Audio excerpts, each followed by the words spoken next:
Good evening, everyone. Thanks for coming. Please come take a seat. There's plenty of seats at the front here. You can either keep your coat with you or put it in the other room. Welcome to Shmooze. Get started. There's sukaniyot, sushi.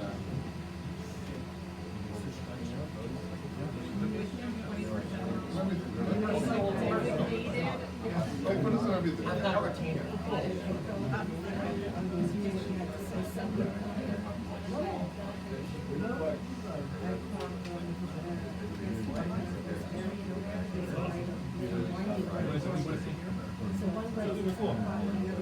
There are plenty of seats in the room itself.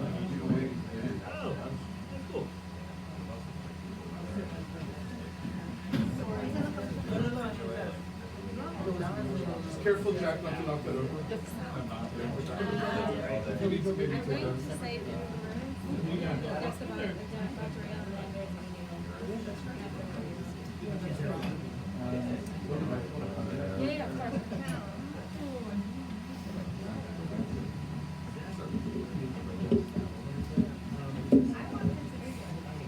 Please, everybody, find a seat.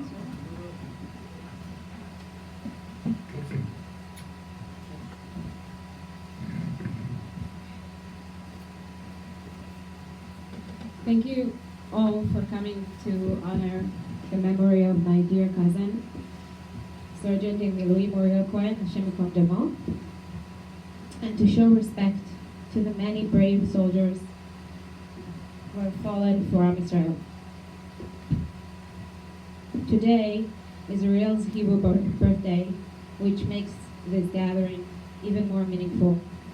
Uriel gave his life in Khan Yunis, in Gaza, during a mission with his soldiers, just a few days before his 35th birthday. Uriel was killed on Kiddush Hashem. Uriel was not just my cousin. He was like a brother to me. After a tragic car accident, left his parents hospitalized when he was 6. My parents adopted Uriel and his siblings, and he became part of my nuclear family. Uriel and I even shared a room, and some people used to joke that we looked alike, maybe because we spent too much time together. Uriel was more than a cousin or a stepbrother. He was my friend. He was my family, and a constant presence in my life. Uriel was a true hero, a leader with a heart full of chesed, always giving to others with kindness and joy. His laughter was contagious, and his presence was a blessing to all who knew him. His story is one of sacrifice, love, and dedication to Am Yisrael. Uriel left behind his wife, Hannah, and 2 younger daughters, Shir, who was just 2 years old, and Leah, only 6 months old, when he was killed. Hannah and Uriel waited almost 9 years for Leah to arrive, and her birth was a dream come true for them. As we gather in his honor, let us also remember and learn about the most amazing heroes, the tzaddikim of our generation, who left us a huge legacy as Jewish people, a legacy of bravery, dedication, and faith that we all need to adopt and continue. Their sacrifice allows us to live as proud Jews today. May Uriel's memory and the memory of all the fallen continue to inspire us and bring blessings to Am Yisrael. Yehi Zichram Baruch. I'd like to share 2 special videos. One is commemorative presentation made in Uriel's memory on his yahrzeit, which beautifully captures his essence. The other is a clip from Hanukkah of last year, showing Uriel and his unit lighting candles in Gaza shortly before he died, he fell. His smile reflects the joy and light that defined him. So let's watch those videos. Thank you so much for coming.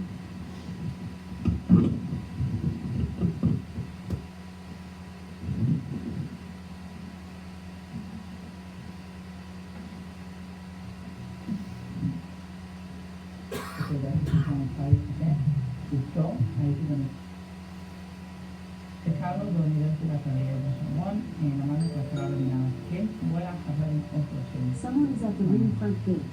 חברות ממש עמוקה, פגשתי אותו לבד. זה אחת הסיבות שידעתי שאיתו אני צריכה להתחתן, שאיתו הייתי בן אדם יותר טוב. ילד עבר זמן, נסעת לחפש רחוק מכאן, ואני מחכה לך.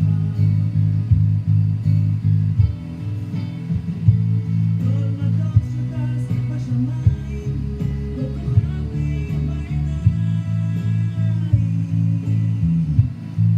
מזכיר לי אותך, נחליאל לפני הגשם, צפצפים בשעות הערב, תמיד יחכו לך.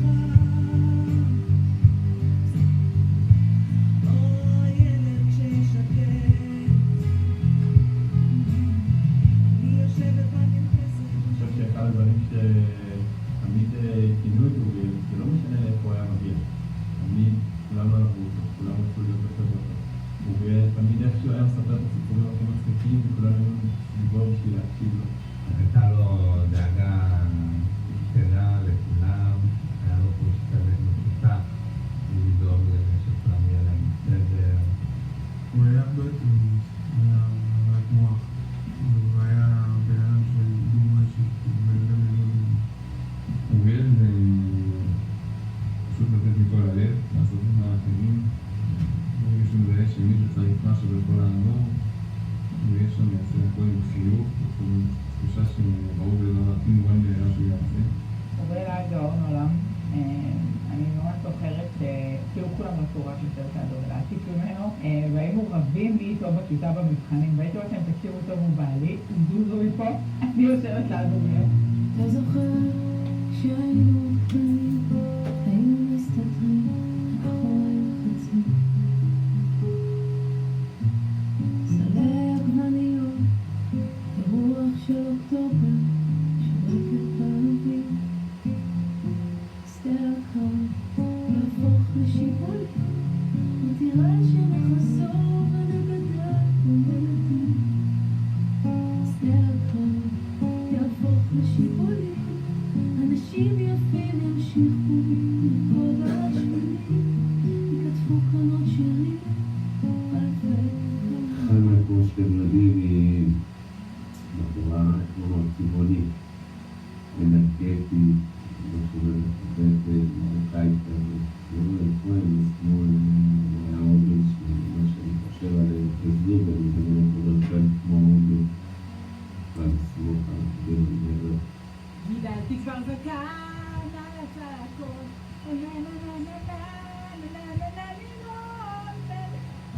דרך הכפר, דרך בית, איך הכל נגמר. אוריאל היה גאה במשלחת ותנחת, במשטר במשלחת שלו, שהוא יודע. הוא אהב אותם בצורה שבאמת הרס היה, הוא היה ממש מדהים לראות את זה. תודה, שתור מוסות לי, ולהציב את החן. אני חושב שאוריאל גאה במשפחה שלו, באישה שלו, בילדים שלו. בכל בן אדם יש כמה אוריאל. יש את האוריאל הצוחק והמגחך והציני, ויש את האוריאל הרציני. בעיניי האוריאל שנתן לבת שלי להיות מאושרת. הוא הפך אותה לאישה מופלאה ומאושרת. והמדינה הייתה מעל הכל, גם מעליי. מאז שבי הוא ירד, ב9 לאוקטובר אח שלי התחתן, עד הרגע האחרון הוא אמר לי שהוא לא חוזר, והוא עשה לי הפתעה והגיע עם המדים. וכשהייתי בוכה לו כשהוא חוזר לצבא, הוא אמר לי, תקשיבי חנה, את לא מבינה, אין לך מה להתחסק, צריכה להבין שבעלי תפיסת בריאות מלחמת מצווה. ומחיית זכר המלך, מבינה את זה? היה אפשר לשמוע בקול שלו, שהוא מבין שהוא חלק ממשהו גדול, אפשר לשמוע את האנרגיות שלו, את הרצון שלו לתרום ולעשות. אני חושב שזה הכי מאפיין אותו, וזו אמור שתישאר איתו.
שנחוצים בזמן הקשה הזה. אומר אלוהים תמיד לוקח את הטובים, אבל זה מה שקרה. אנחנו נהיה חזקים, וכמו תמיד אני אעשה כל מה שאני יכולה בשביל לשמור על המשפחה שלנו חזקה.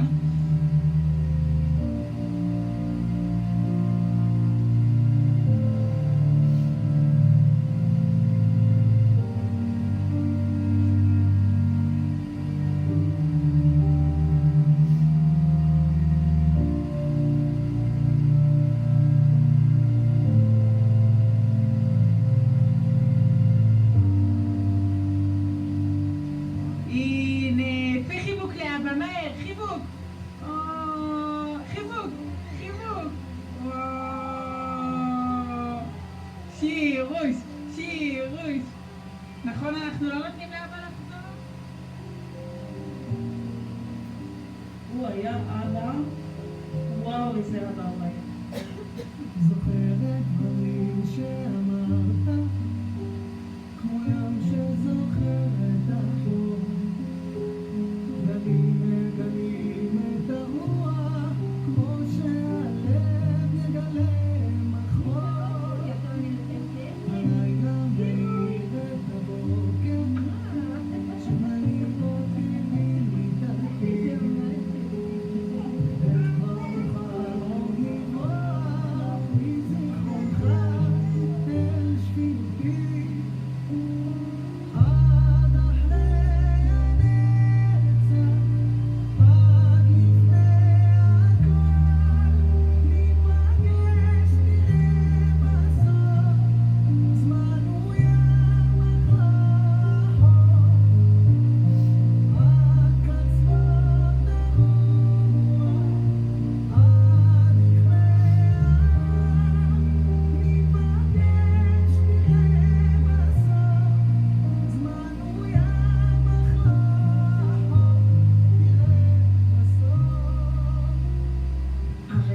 שנצור בליבי זה הלידה של שיר. ראיתי את האיש הזה, איך הוא דואג לאשתו בזמן לידה, איך הוא דואג לה, איך הוא מתרגש. זה היה רגעים שראיתי את האיש הזה כמו מלאך.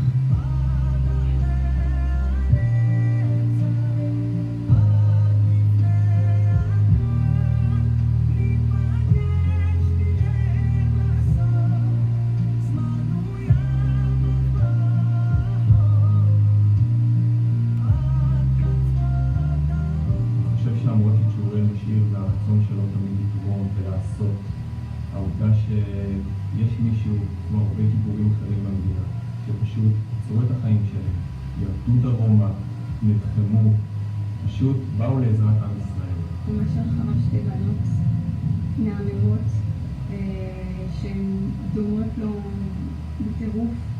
אומרים לשבח על הציווי בשבילנו להיות אנשים טובים באמת. ממש בהתנהלות של יוריאל בעיניי זה להסתכל על האחר, לדאוג לאחר. הוא משאיר עם ישראל חי עם ארץ משלו ועם שהוא חזק.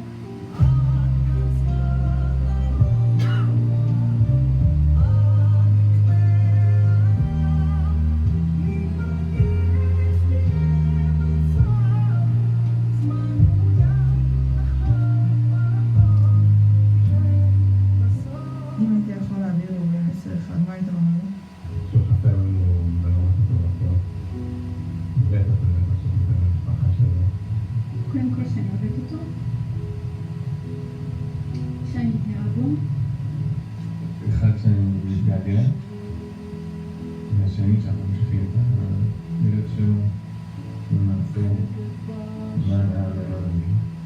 הייתי אומרת לו תודה על כל מה שהוא נתן לנו כמשפחה ב10 השנים שהכרנו אותו. הסיפורים שלו, האנרגיה שלו, וגם שנה אחרי, זה פשוט לא נתפס. אנחנו מזדהים, אני זוכר יצא לי האדם שהוא חברות איתו, מהשיחות, להתייעץ איתו, לשמוע ממנו את השיח הזוגי שלו, היה פשוט אימון. תמיד יכולת כאילו ללמוד מאוד משהו ממנו, כשהוא היה נכנס, אז תמיד היה נכנס איתו עוד משהו. לא אחת עלה לי המחקות שלו, בכל מיני סיטואציות. נחסר לי החיוך שלו, השמחה שלו, החום, האהבה. הוא היה בן אדם מאוד דואג ואכפתי, אז כל האהבה שלו היא תחסר. וחלם במשפחה.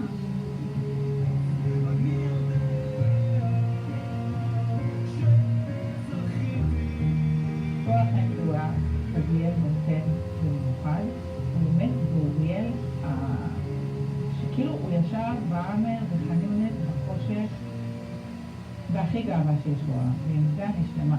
עם זה מה שמצליח להחליט אותי. הידיעה הזאת שהוא היה שלם במותו, ממש. אני יודע שזכיתי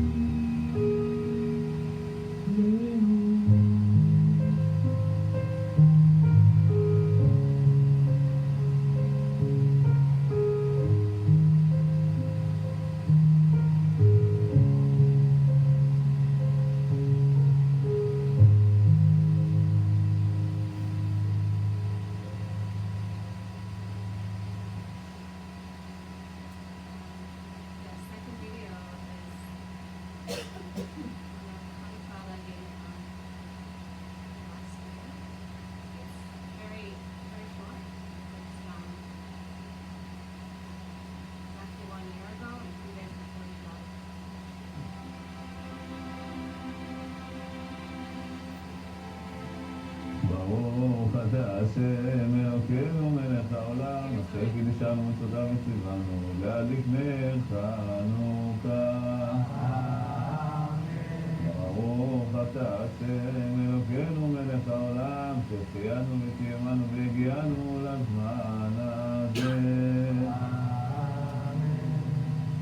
מעוזו ישועתי, לפניי אשבח, יכון תקף תפילתי, ושם תודה נשבח, חי שמח כריתות.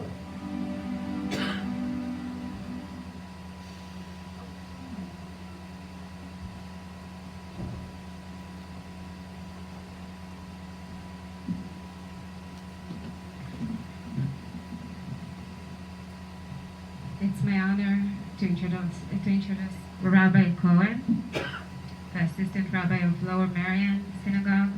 Rabbi Cohen has also experienced the personal loss in this war, as his first cousin Zachariah, who fell in the current war, leaving behind a wife and a baby. We are grateful for Rabbi Cohen's words of Torah and reflection today.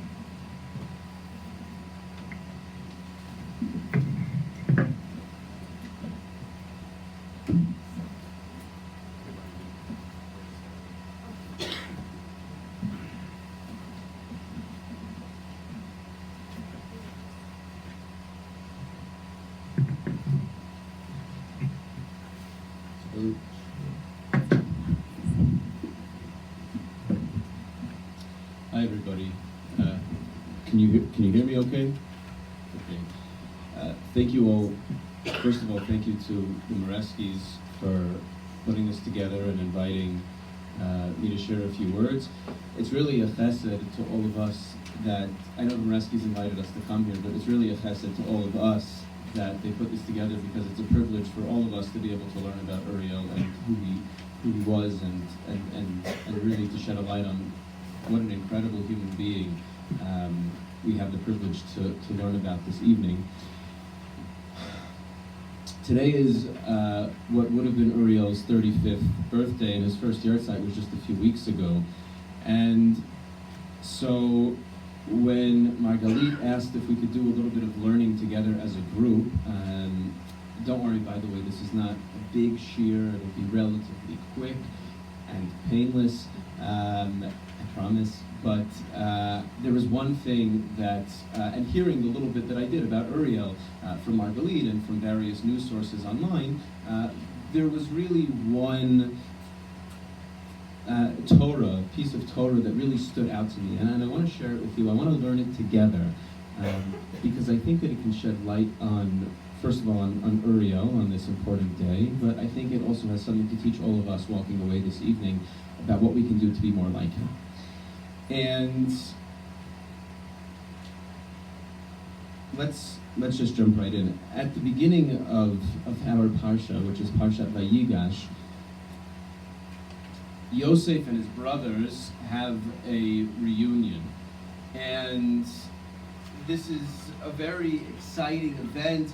You know, Yosef tells his brothers his identity, and everybody's shocked. You know, they couldn't believe it that Yosef, Yosef Chai, that Yosef was still alive after all of this time, and everybody rejoices. And the family, Yaakov and all of his children, actually get up and they go down to Egypt to outlast the famine and to be with Yosef, reunited together as a family.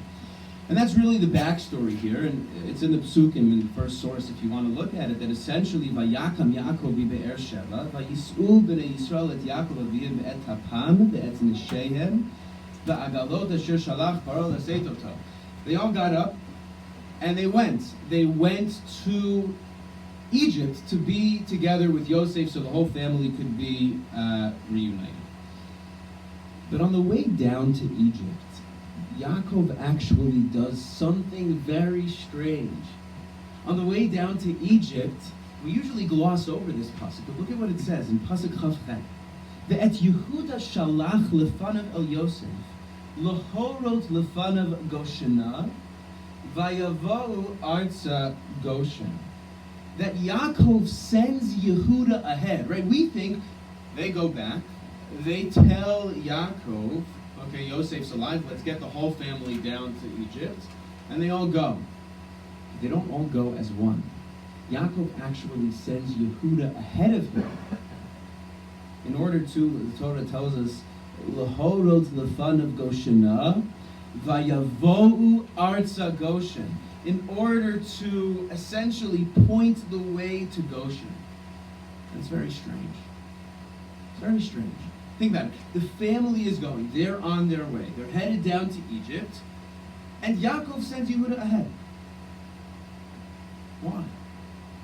Why does Yaakov do that? Well, the Torah tells us a little bit.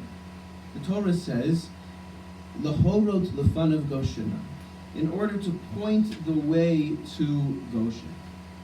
So Rashi explains that what's happening here is that Yaakov was being strategic. He knew that his whole family, and it was a big family, was going to a foreign location where there wasn't really any infrastructure for them. And so Yaakov sent Yehuda essentially to set up shop, to start building houses and setting up whatever they might need in order so that the family would get there. They would have everything that they needed in order to start building a new life in Egypt. And that kind of makes sense, right? Family's going to a new location, they're on their way, and Yaakov wants to make sure that there will be something ready for them when they get there. Makes sense, right? That makes sense? It's pretty understandable. Except that Rashi also then quotes a different reason. That's the first reason that Rashi gives. Rashi quotes a different reason, and it's not explicit in the pasuk, and it's remarkable. And it's really a medrash, so let's just look at that medrash inside. The medrash in Bereshis Rabbah, in Perek Tzadi Hey, says that Yehuda shalach lefanav, that Yaakov sent Yehuda ahead, lahatkin lo beit vad, sheyehei morebo divrei Torah. That Yaakov sent Yehuda ahead not to set up shop, not to make sure that everybody had provisions for when they got there, but in order to establish a beit vad sheyehei morebo divrei Torah, in order to establish an academy where people could come and study Torah, where his family could set up shop, basically a yeshiva. He sent Yehuda ahead to establish a yeshiva. That's what Yaakov was really doing. And when the Torah tells us that Yehuda shalach lefanav, it was with this purpose in mind. That Yaakov was really sending Yehuda not to set up shop, not to do any of the things that Rashi said in his first answer, but to set up a yeshiva with tuition, I'm sure. And now remember, that might sound a little bit anachronistic because we didn't get the Torah yet, but we have to remember what the Mishnah tells us, right? And that's that Abraham was kiyim kol haTorah kula ad shelo nitna, that Abraham kept the entire Torah, and we assume that applied also to his descendants, and so therefore it's understandable that Yaakov would want to establish a yeshiva where people could come and study the Torah that they were all keeping, even though I guess it technically hadn't actually been commanded yet. And so we have an answer to our question. You know, we started this morning. Can you hear me okay without the microphone? Okay, it's the second time tonight. We asked at the beginning, how can it be, or really, what is Yaakov doing when he v'shalach Yehuda lefanav, that he sent Yehuda in front of him? So the answer, well, maybe it's to set up shop, but it's to set up a yeshiva also. That's what Rashi writes. And so we have the answer to our question. Why does Yaakov send Yehuda? Maybe it's actually to establish some form of Torah learning so that people could go study Torah when they get there. And in theory, this is great, right? This is remarkable. Right? You can go to Mitzrayim, go into yeshiva, and learn Torah before it's time. This, people say, there's a discussion, an academic discussion. What was the first yeshiva? Maybe it was this. This was, Shem Be'aver maybe, but this was a yeshiva. You could go and study Torah. What could be wrong with this? What's wrong with that? What's wrong with the fact that Yaakov was sending Yehuda to set up a yeshiva? So the truth is, there isn't necessarily anything wrong with it. But in answering this question about where Yehuda was going and what he was going to do, we've actually stumbled on another question. And I think for our purposes, it's a more important question. And the question is, why Yehuda? Why Yehuda? Yaakov has a lot of children. He has a lot of grandchildren. Why did Yaakov choose Yehuda to go and establish this yeshiva ahead of everybody else? And in theory, this question is even more complicated because there is one person who seemingly would have been a more realistic fit, or at least a better fit. There's one person in Yaakov's lineage who seemingly would have been better at this than Yehuda. Does anybody know who I might be talking about? Take a guess. It could be a Safar Zvulun. That in theory could have also been better, yeah. Levi. Why Levi? Yeah, he was the father of the Kohanim, and he was tasked with being a teacher. And that's actually correct. The answer is that seemingly Yaakov should have sent Levi.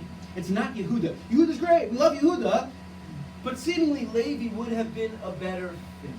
And in fact, the Rambam, in his Mishnah Torah, actually writes that Levi was the proprietary bearer of Torah after Yaakov Avinu passed away. You know, we have a Mesorah that Abraham was the world's first monotheist. He basically reestablished the principles of Judaism. He transmitted that to his son Yitzchak. Yitzchak transmitted that to Yaakov. We all know that because they're the three forefathers. But what happened to the Mesorah? And what happened to the Mesorah after Yaakov? So Rambam actually writes that it was Levi. That it was Levi who passed on the torch from Yaakov to the rest of the descendants. Look at the Rambam in source number 3. It's in the Mishnah Torah, Hilchos Avodah Zarah. Abraham hitchil lahodia la'am she'ein ra'i la'abud ela le'eloka ha'olam. Abraham established monotheism, that it's proper to worship Hashem.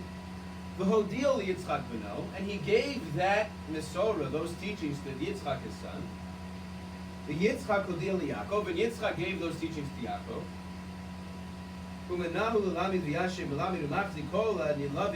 And he sat and he basically tried to educate the masses.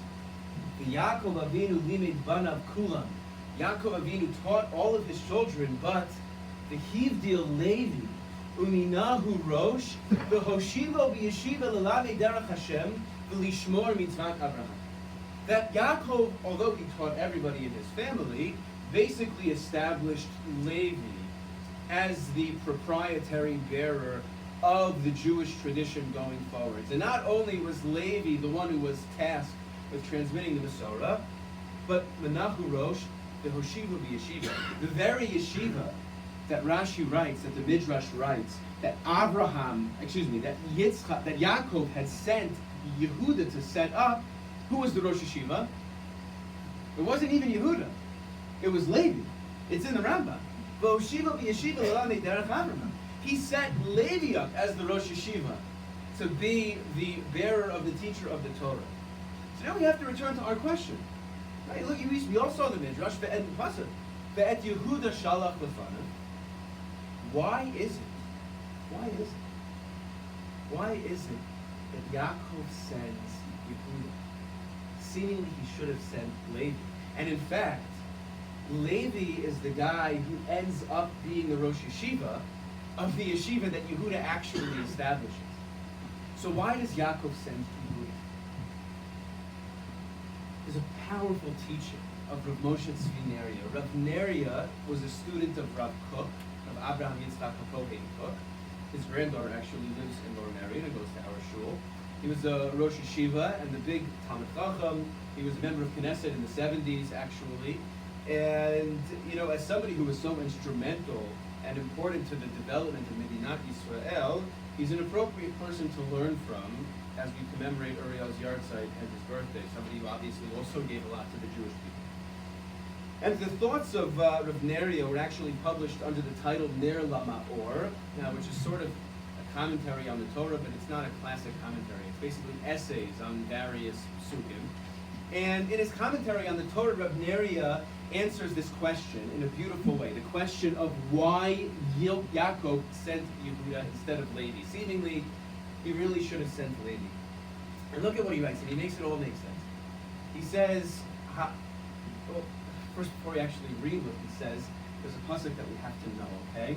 There's a pasuk that tells us And it was really in Parshat Miketz, which was last week's Parsha, that when Yosef tells his brothers to come back, don't come back without Binyamin, is basically what, we read this last week, it shouldn't be so far in the memory, back channels of the memory. Yosef tells his brothers, don't come back without Binyamin, right? Don't come back without Binyamin. So the brothers go to Yaakov and they tell us, the guy told us that we need to come back with Binyamin. And Yaakov effectively says no. And it's not looking good. The family is starving. They know that they're not going to get more food until they bring their brother. And Shimon, by the way, is in prison right now because Yosef took him as collateral. So seemingly things are really stuck because Yaakov is not willing to let go of Binyamin. And then something happens. Right? We remember it all from last week. The Torah tells us, Vayomer, it's verse number 4, Vayomer Yehuda el Yisrael, Yehuda says to his father, Aviv Shimcha Hana'ar, Dad, send him with me. V'nakuma v'nelcha v'nichya v'lo namut. It's the only thing we can do to make sure that our family survives. He says, and this is probably the most famous line in Yehuda's impassioned, you can only imagine, it's an impassioned speech. Anochi arvenu miyadi tevaksheni. I will be his guarantor. You can demand him from my hands. Because I will have sinned to you for all time if I don't bring back your son Binyamin. In other words, Yehuda says, I will take personal responsibility. I'll take personal responsibility for making sure that Binyamin comes home to you safe. That's Yehuda's promise. And it works, right? Because now the brothers come back with Binyamin. And it's when Yosef sees Binyamin that the entire plot starts to unravel and Yosef reveals himself and tells them about everything that happened.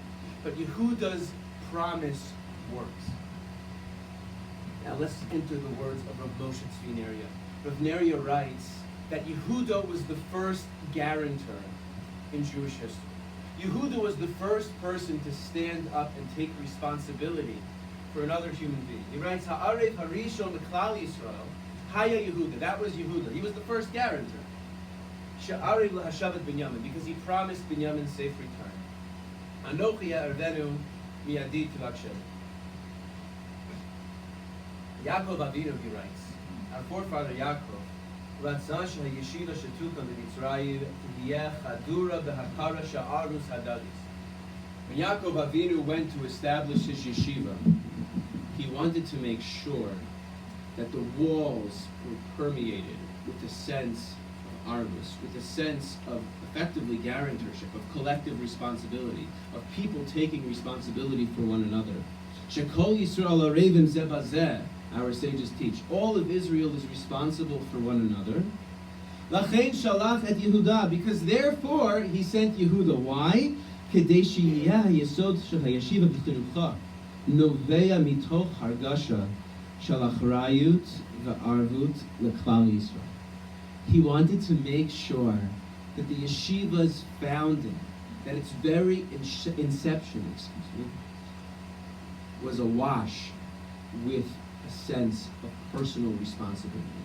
Yehuda is the person in our tradition who exemplifies, who modeled, who basically restarted the chain of our history through his own personal responsibility. And Yaakov wanted to make sure that whatever yeshiva he started basically embodied and taught that principle of collective and communal responsibility and care for the other. He wanted to make sure that a yeshiva was founded mitoch hakara ki adam einu lo me Torah rak lematarat hatoelet ishit. He wanted to make sure that when people enter the Beis Medrash to study, they don't only do it because they want some sort of personal growth. In theory, that's what we all hope for from Torah, but that can't be the be-all and end-all of our religious experience. If our religious life is only devoted to our own personal learning or our own personal growth, there's something missing. Elagam lema'an shalemu taklal.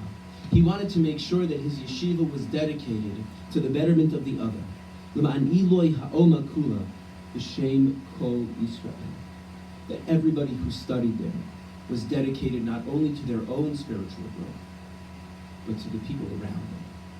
And what better person to start a yeshiva than Yehuda? Yehuda who exemplified this trait of personal responsibility. Yehuda that stood up when our story was coming to a standstill and said, I will take responsibility for my brother. Tonight we're gathered here to commemorate the passing, but also celebrate and acknowledge the life of Uriel Cohen. You know, as somebody who lives my life on this side of the pond, I obviously never really interacted with or knew Uriel personally. But the picture that others have painted, whether that's Margalit herself or the eulogies that you can all read online on the Times of Israel, the picture that's painted is a picture of a person who cared deeply about the other, who felt passionately the sense of personal responsibility for the people around him.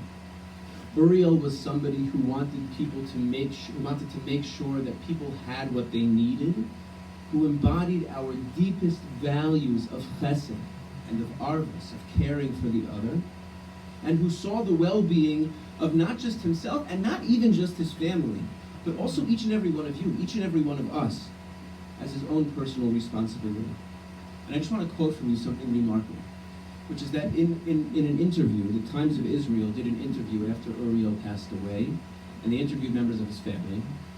And Uriel's sister Avital, when they asked her what Uriel's legacy is, and she said, and I want to read you this quote, she said, Uriel took care of everyone. There was never a time that I asked for help, and he said no, no matter what. And then they turned to his wife, Hannah. You met on video. She should live and be well. And she said, what about you? And Hannah said, Uriel was a man who always worried about others first and himself after. Is that not the primary value of arvus that we've been talking about? What Yaakov wanted Yehuda to start his yeshiva, because Yehuda was the one who could instill it with a sense of personal responsibility for the other. Is Uriel not exactly who Yaakov was looking for? Some of you know that I lost my own cousin. Margalit mentioned that I lost my own cousin in Gaza about the same time, a little later. And in the aftermath of my cousin's passing, Zachariah, I was talking to his wife, Talia, and she said something that I think about every week. She said, whenever an Israeli soldier passes away, everyone always says, oh, he was the best. Oh, he was an amazing guy. He was really above and beyond. She said, every time a soldier passes away, that's what everybody says. And she said, it's not a coincidence and it's not embellishment. She said, there's a very clear reason why the people who pass away are the people who everybody says about them, oh, that was really an incredible one. It's because those are the people who died are the people who often took the biggest risks to save other people. And the same risks that they took to save other people are the risks that ended up costing them their lives. They were the ones who decided that other people were more important than themselves. And sometimes those risks ended up costing everything. And so it's not a coincidence or an embellishment when people say, oh yeah, he was incredible. It's usually because they were incredible that they ended up sacrificing so much on behalf of others. All of us are indebted to Uriel. All of us are indebted to all of our soldiers. And if there's one thing that we take away from it, maybe it's the sense of personal responsibility. Of responsibility for the people around us, of responsibility for the state of Israel, and of responsibility for the world, for the people of this world, and for the Jews of this world especially, to know that wherever they are, whether they're in Lower Merion, Balakinwood, Marion Station, that they always have a home in the state of Israel. This is the value that our soldiers exhibit, and this is something that Uriel exampled not only in his service, but also in his personal dealings with other people. Yehi Zichro Baruch, to his memory be a blessing.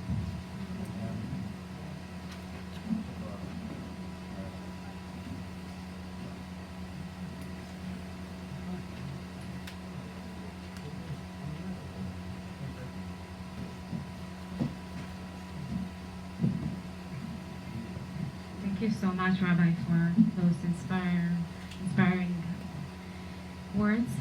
I would like now to introduce Rotem Shammai. Rotem is a former Bnei Akiva Shaliach, and now is a teacher in Kohelet Yeshiva, high school Kohelet Yeshiva, with the World Zionist Organization. Rotem recently returned from several months of intense Miluim service in Lebanon, where he bravely served as a combat medic and tragically lost friends from his unit. Today he will share his experience from his service during the war and his deep dedication for Am Yisrael.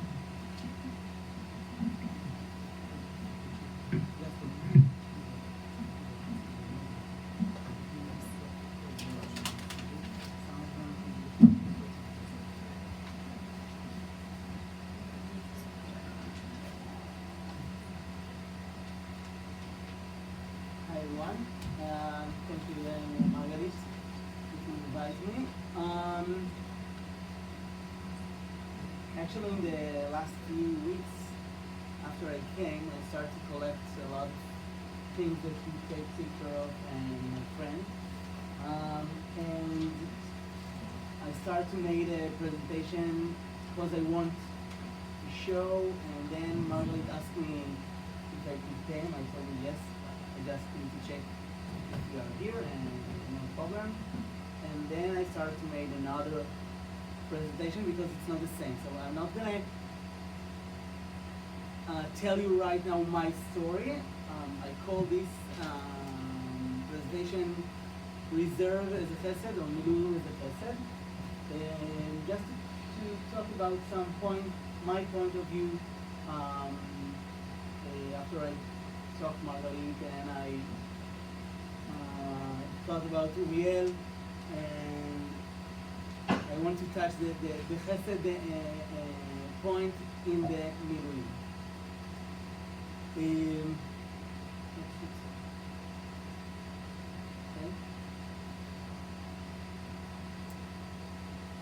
לא, ספקים למעלה.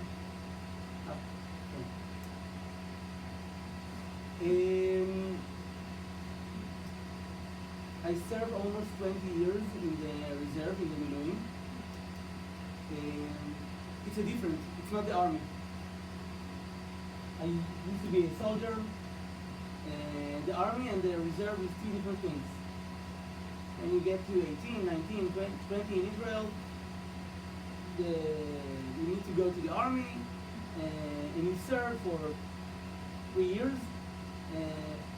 After you finish, you start the reserve. Reserve is something else. Yes, by the law you need to be in the reserve, but you need to understand less than 1% in Israel serve in the reserve. It's something else. It's something very, very different. It's in the army, but it's not like you're a soldier. You're not a teenager or a young guy anymore. Right now you have a lot of things in your head. Maybe you want to go to like start your life and travel around the world. Maybe you're a student. Maybe you have a job. You have wife. You have kids. All those issues. When I was a soldier in the army in IDF, it's never was in my mind. When you are in the reserve, it's something else. And it's something very interesting. And my unit, by the way, we are serving just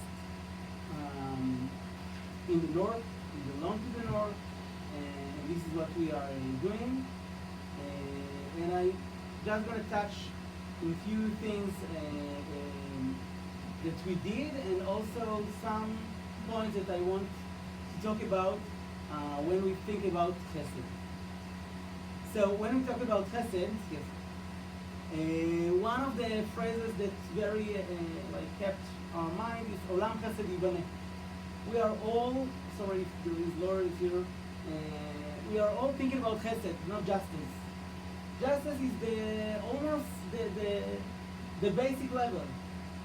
The next step is to do chesed. It's to do more. To think about the other, as Rabbi Cohen just talked about. We want to do more, not just to live in what is right and what is wrong. And this is something very interesting that we are as a community in everywhere, and especially a Jewish community, we are trying to add as much more that we could. And the next thing about chesed, that we know the phrase about chesed shel emet. What's the highly chesed that a person could do? So to go to a funeral. This is the highly chesed. And what the reason? Because yep. So the person that you gave him this chesed can give it to you back. And it's really interesting. And you all know and believe Zaka, that this logo, like in their, like this phrase in their logo chesed shel emet, because literally when you are doing chesed for a person that already passed away, it's the most thing that you can do, because you do this as with a pure thought. Like sometimes I'm helping somebody because I thought maybe one day he give me back. But in this point, when you are doing something for a person that passed away, it isn't. In the same time, I put here, as Margaret says, one of our friends in the reserve.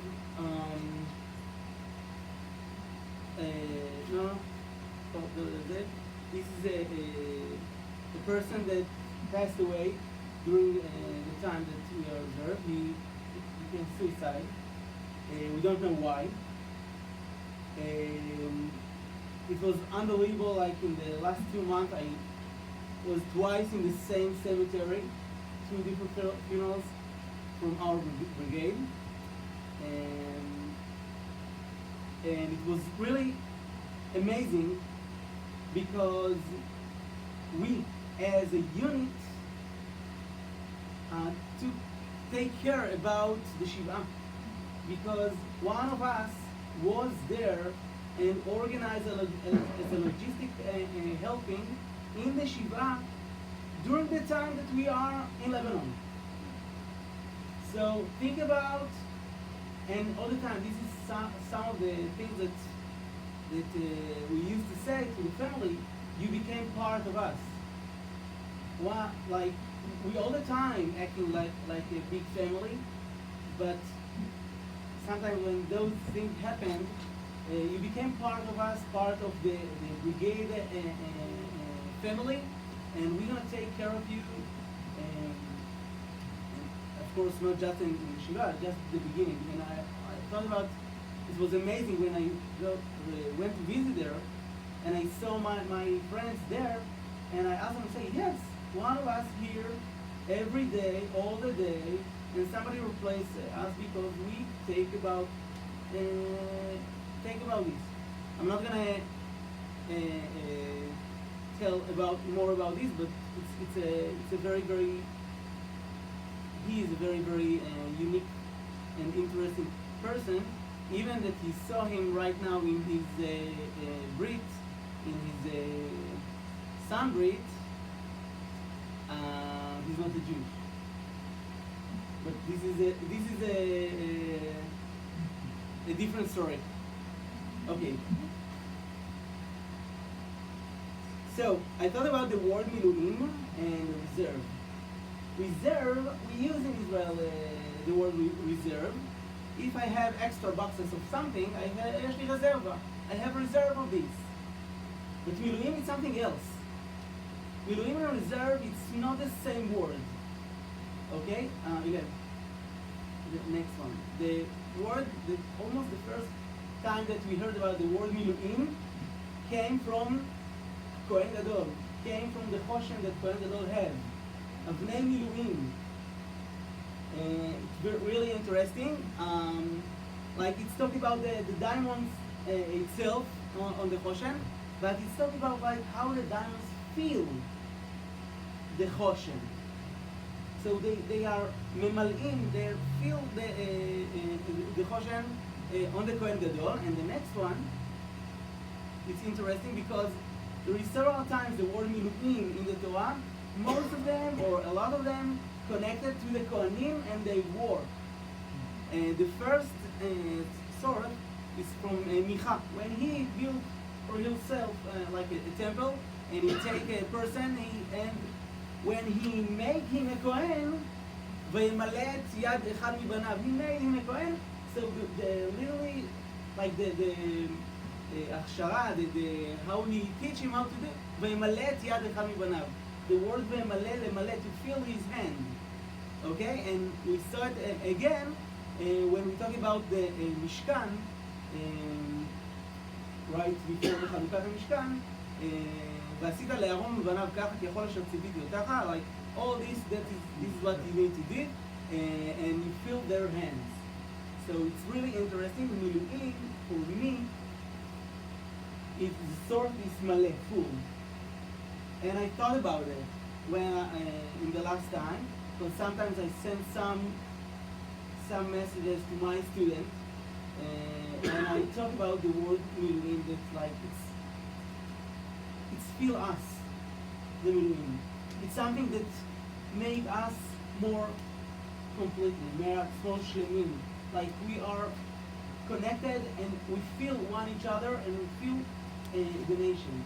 It's really interesting that, by the way, the word milu'im to the reserve named by David Ben-Gurion. And this is the name that we are know today. Thank you. So the third place that we hear about Chesed, זה השלושה דברים העולם עומד. The word, the base of the word is 3 different points, and we know of them. I just want to give you a different point of view, how we could see those 3 in the milu'im. Okay? Thank you very much. The first. Okay, so some of the pictures are covered, but never mind. Ala Torah. So what I see right now, there is 2 pictures, because I just left in the last time, I just left during Sukkot. So you could see that the last day we realized this is in Lebanon, that this is the last day of Sukkot. Most of the holiday we didn't use Sukkah, we didn't have Sukkah. We moved from one place to each other, and we realized this is like few hours before Simchat Torah, that we realized this is the last meal that we could eat in the Sukkah. So we found some wood, some things, and we built the Sukkah. And it was really interesting that when we told the other guys, we built Sukkah, who want to? So there is guys that choose to come, and like it's meter on meter, like it's the minimum Sukkah that we built. There is another person, if you could see inside, but like in turn, we get inside, we eat something, and we go out, we went outside.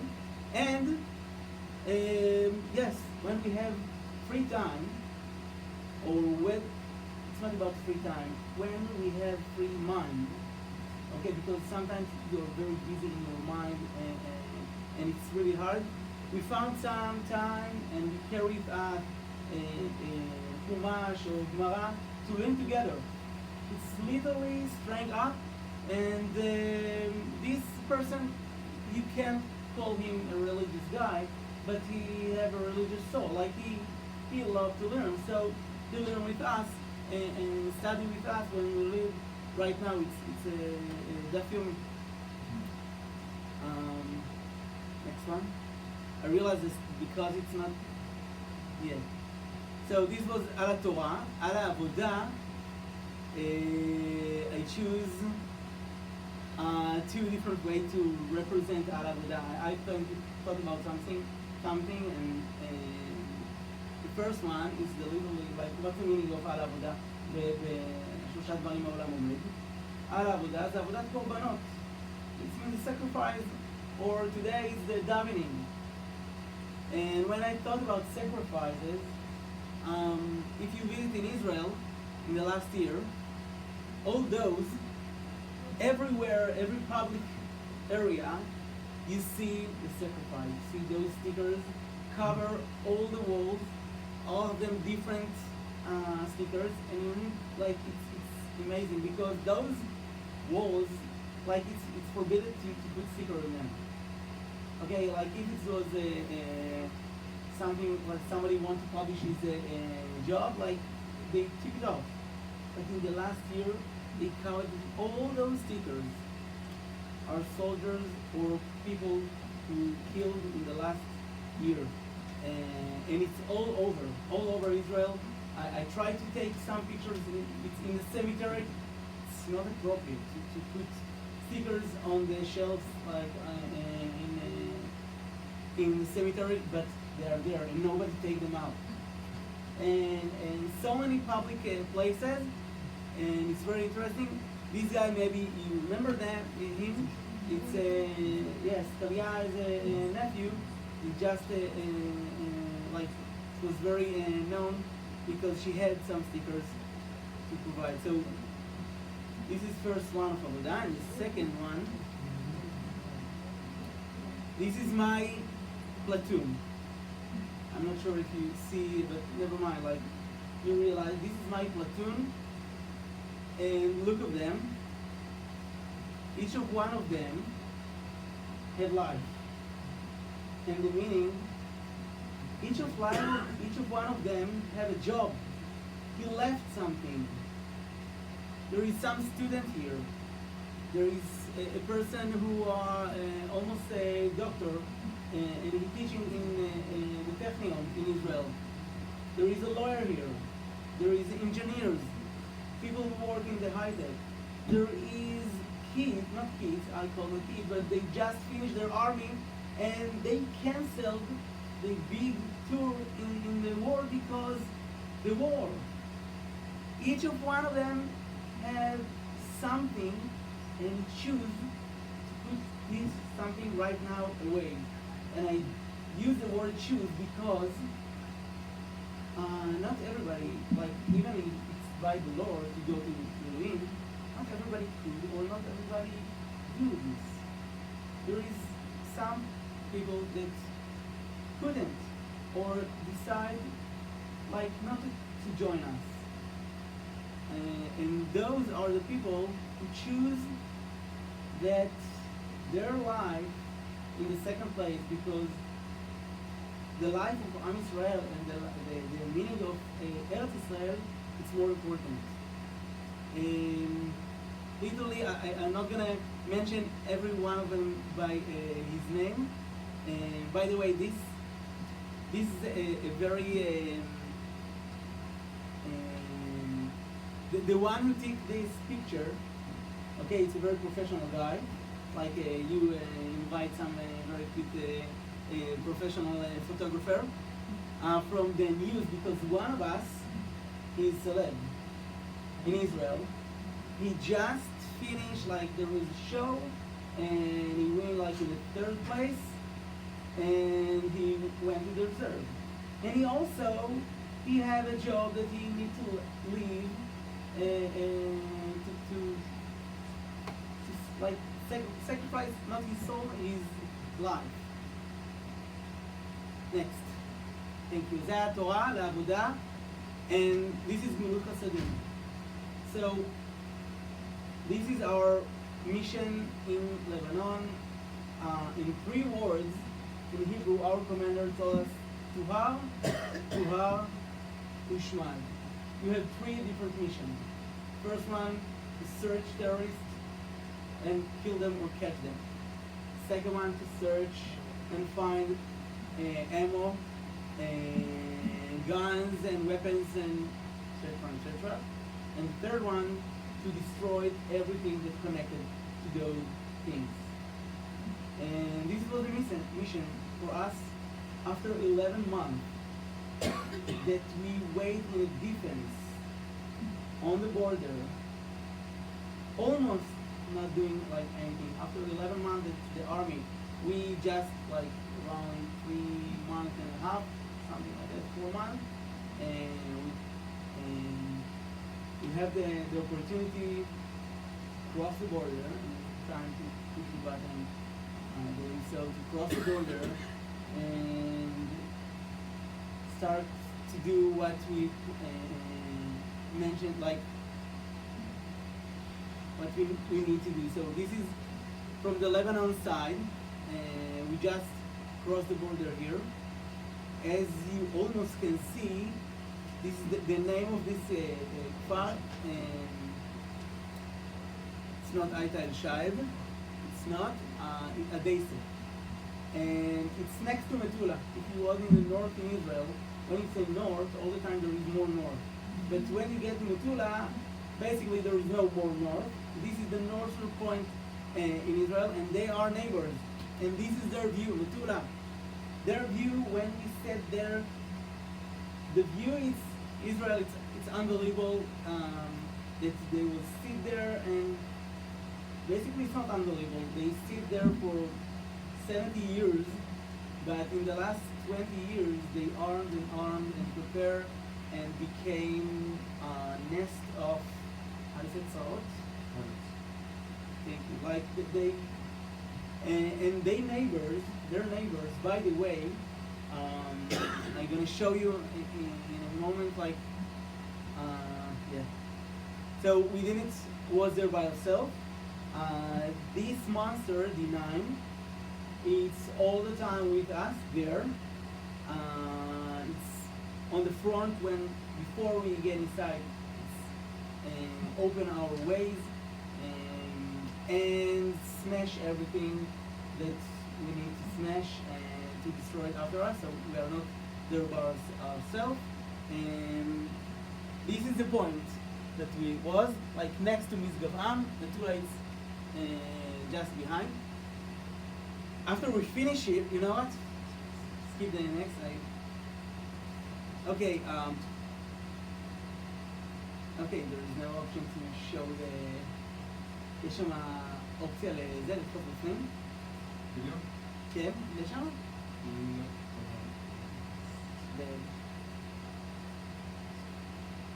בוא נראה, הנה, יש שם מצגת.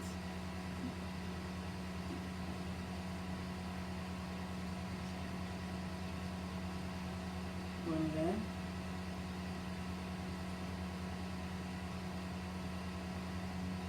עוד.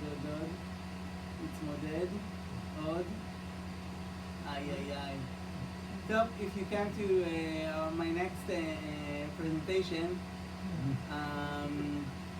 after 5 seconds, it's all gone. And the next one, maybe, yeah, okay, it gives us a little bit perspective. It's a very, very short video that somebody edits and show and how this is another village, not the same one. Look like before we get inside and after. So this is the before half, and this is after, and like it's just need to move and show that all the village is destroyed, because you literally find every single house, every single garden, every single place you find guns or ammo or rockets or something like this, and Tzal decide that when they come back to their homes, they need to realize there is price to the terror of life. Just a minute before finish. One of my vacation, I was in Tveria, and I saw somebody walking, like a couple walking the street, and in their sweatshirt on the back it says Mizgav Am. As you see, Mizgav Am, this was just one of, we was in 5 different villages. This was one of them. And I chased them and asked them, you are from Mizgav Am? Are you from Mizgav Am? And say yes. I told them just few days ago. I'm so glad to meet you because I want to tell you that your neighbors, their neighborhood doesn't exist anymore. And I'm so glad to tell you because I remember myself as a tour, in Israel I'm a tour guide. And in Misgav there is a place, like the gap between Misgav to Adessia, it's like nothing. Okay? There is a border between them, and like it's literally nothing. I don't know, like 300, 400 meters from the houses, from the neighborhoods. Okay? There is inside there is a river or a small river, and then there is a border. And I remember myself spent time there several times, and they talk about this village, and they talk about what they see, and they talk about the danger they see all the time for years. And I was so glad to tell them, like, guys, and I showed them one of the video, and they told me thank you very much, and it was amazing because I told them yes, I'm Shaliach in Philadelphia, and say the lady told me, what, in Philly? I'm from Philly, and I don't be in Philly in May. And she gave me her phone, and it was amazing. Like a whole, the whole thing. What now we're seeing, is that two pictures, one beside each other? Or is that No, there is, if it was in a video, there is a line that's moved and show how the village looked like before and how it looked after. So the line stopped here. Okay, for like, and I'm so glad that you could see at least this is how it's looked after, and this is how it's looked before. Did you find people inside? Oh, very good question. No. No, they all ran away. I don't know when, but a lot of time ago, like months ago, and they leave their houses very nicely because it was really interesting. Every house that we get inside, I'm not gonna get all the details, but the refrigerator was empty. Like you wish before Pesach your refrigerator looked like this. And it was amazing. I saw this one, and then every house that we came, I opened the refrigerator to understand, like, and when you see your refrigerator is empty and clean and like nothing there, you realize they left like they knew that they need to left, and for I don't know like how many months it was empty. Nothing, nobody was there. It's not here in the pictures, but the last village that we was, and my friend just lived there last week. It's literally next to the sea, above Rosh Hanikra. And why I mentioned that? Because there one day we saw some like people getting inside, and I'm not gonna like, there is no speculation. For us they are Hezbollah for sure. They wear like a yellow jacket. They try to find some injuries or some deaths to take them out, and we sent like one of our drones left like for them a grenade, not on them, next to them, and they get the message and they leave. There was no like, they couldn't get inside the village. And by the way, like day before we get to one of those village, like there was some places, and there is some places that soldiers met the enemy, but there was few, really few, like 2 here, 2 there, not more than that.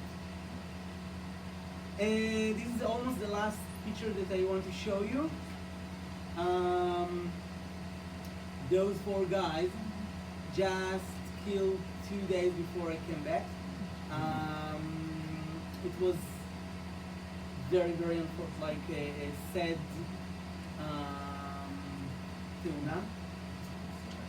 accident. Yeah. But And I literally, before I take the plane, I was in the airport. Somebody came take me to the boat. Cemetery. Thank you. I was in his funeral, and then he took me back to the airport. Those few, they are the picture of Am Yisrael. They are the picture of the Chesed in Am Yisrael, and you see basically the whole picture. You have 4 guys. One of them came from Ukraine. The other is, as we like to say, Tzaba. He basic, regular, secular guy who live in Israel. Another guy from the Ethiopian Edda. And another guy that he is religious like us, the Kippah Suga. They serve together. They represent all Am Yisrael for me, because basically in the end we are not just like, even that I show you right now 4 angels, for a very sad, like it's a sad story. You need to remember that 99% of the people, this is the people, and they spend and sacrifice their life, not like while they're dead, like literally the life. They choose to leave their kids behind and their wives behind. They choose to leave their dreams behind, because as we all understand that there is something higher than all of us. The same that Uriel said to his wife. That there is the first place. The first place is us. We are living for one each other to give room one each other in our life. The last thing I hope is, no, it's not going to work. It's my message from one of the operation that I did. I'm just going to tell you what I said here, because I know this guy. Yes, today it's me. And what I did here is for you, for all of you. And it's belong to us. It's not belong to some, like, I didn't defend my country. I defend our homeland for us. And today it's my turn, and the next, tomorrow it's your turn, your children's turn, because we are like in a chicken. And the one who, like, if people want to sell you that there is peace on the door, and it's not going to be there. We need to defend ourselves for the rest of our life. This is what the history teaches us, and probably this is the future. It's gonna be, and it's okay. It's okay. We are here for us, and this is my perspective of how the Miluim is the highest chesed, because sometimes like I learned this from the other press, like the other side. When you steal from the tzedakah, when you steal from the tzibur, you are in a big trouble, because you don't know who you need to give back.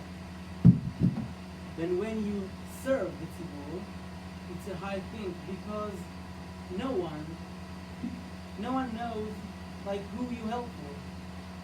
I remember myself when I finished the army, our commander talked with all the soldiers that was there, and he told us a sentence, very important sentence. You will never know the life that he saved, because he saved a lot of life. Those people still alive, but they didn't know about you, and you don't know all the tourists that you catch. You never know what their target was.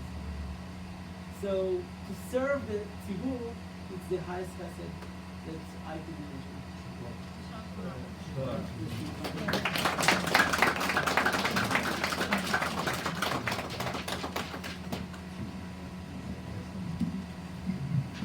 Thank you so much, Rotem. That was amazing. Thank you for your service. Okay, as we come to the close of this meaningful gathering, I want to extend my heartfelt thanks to Rabbi Cohen for his inspiring Dvar Torah, and for Rotem for sharing his personal experience as a soldier in the current war. And to all of you, thank you so much for coming, for honoring and remembering the memory and light of a true hero you may have never met. Your dedication to honoring Uriel and his legacy, along the many other brave souls who sacrificed their lives for us, means the world. I would like to gently ask each one of you, please, to do something good in honor of Uriel Cohen and all of our Chayalim who died. Remember that you're doing it for the sake of their neshamot. I don't know, make a